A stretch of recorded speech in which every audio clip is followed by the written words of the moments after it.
అనగనగా ఒక అందమైన అడవి. ఆ అడవిలో పెద్ద చెరువు ఉంది. ఆ చెరువులో అమ్మబాతు నివాసం ఉంటూ ఉంది. ఆ అమ్మబాతు అందమైన గూడు కట్టుకుని కొన్ని గుడ్లు పెట్టింది.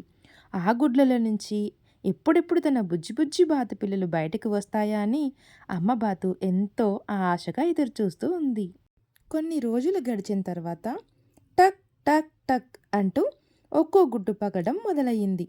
మొదటి గుడ్డు పగిలింది, రెండో గుడ్డు పగిలింది, మూడో గుడ్డు, ఆపై నాలుగో గుడ్డు.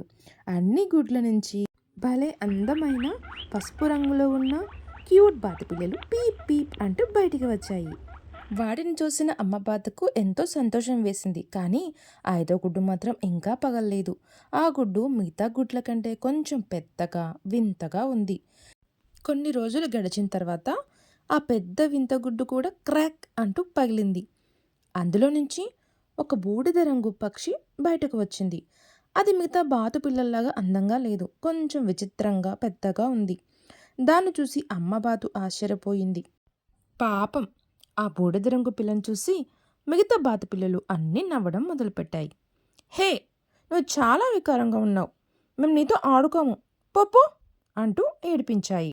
కోళ్ళు, కుక్కలు, పందులు, ఊర్లో ఉన్న అన్ని జంతువులు దాన్ని చూసి నవ్వేవి. పాపం, ఆ బూడిద రంగు పిల్లకు చాలా బాధేసింది. నేను ఎవ్వరికీ నచ్చలేదు, నేనెందుకు ఇలా ఉన్నాను అని బాధపడుతూ ఇల్లు వదిలేసి దట్టమైన అడవిలోకి ఒంటరిగా వెళ్ళిపోయింది. అక్కడ చాలా రోజులు తిండి లేక ఎముకలు కొరికే చలిలో వణుకుతూ ఎన్నో కష్టాలు పడింది. ఎవ్వరూ దాని దగ్గరికి రానివ్వలేదు. అలా కొన్ని రోజులు గడిచాయి. తర్వాత వసంతకాలం వచ్చింది. చెట్లన్నీ పచ్చగా చిగురించాయి, పువ్వులు అందంగా వికసించాయి. ఒకరోజు ఆ పక్షి నడుచుకుంటూ అందమైన నది దగ్గరకు వచ్చింది. అక్కడ నీళ్ళల్లో భలే అందమైన తెల్లనైన పక్షులు ఈదుతూ ఉన్నాయి. వాటిని చూసి ఆశ్చర్యం వేసింది. వావ్, ఎంత అందంగా ఉన్నాయో, నేను కూడా నీళ్ళల్లో వెళ్ళి ఈదుతా అని నీళ్ళలో దిగింది. అప్పుడు నీళ్ళల్లో తన ప్రతిబింబం చూసి ఒక్కసారిగా ఆశ్చర్యపోయింది.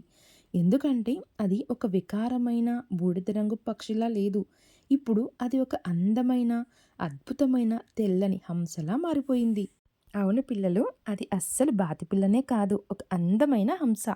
తన నిజమైన రూపం చూసుకొని హంస ఎంతో సంతోషించింది.